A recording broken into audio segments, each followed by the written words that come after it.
জয় রাধে, জয় গোপাল। তো বন্ধুরা, আজ আমি এই সাদা মূলো দিয়ে একটি রেসিপি বানাবো। আর মূলোগুলোকে এই দেখুন চোখলা ছাড়িয়ে নিয়েছি।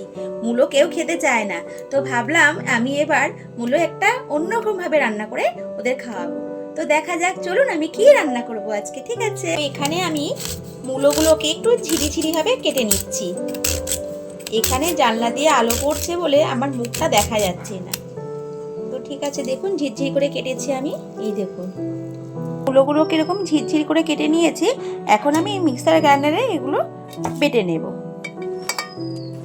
অনেকে এগুলো ঘষুনিতে ঘষে নেয়, তো আমি ভাবলাম সুবিধার জন্য আমি মিক্সার গ্রাইন্ডারে দিয়ে বেটে নেব। ওটা একবারে হয়নি বলে আমি আরেকটুখানি চাপিয়ে দিলাম।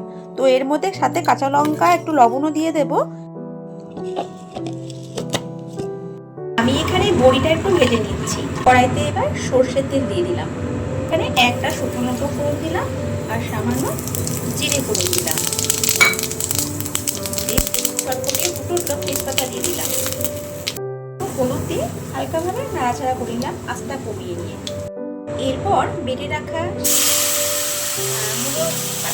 এখানে অনেক সময় কালো জিরে ফোড়ন দিয়ে ধনেপাতা দিয়ে দেওয়া যায়।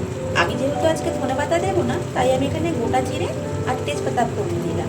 কারণ আমি এখানে অন্য একটি মশলা অ্যাড করবো, সে কারণে আমি আজকে গোটা জিরে আর তেজপাতা ফোড়ন দিয়েছি।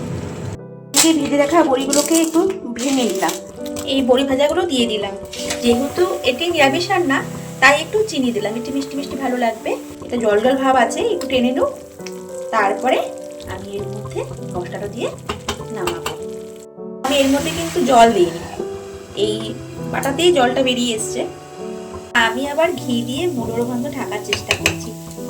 আপনারা ঘি দিতেও পারেন, আবার না দিতে পারেন। আপনাদের বলেছিলাম না যে আমি একটা মশলা অ্যাড করব, আপনাদের জানাবো।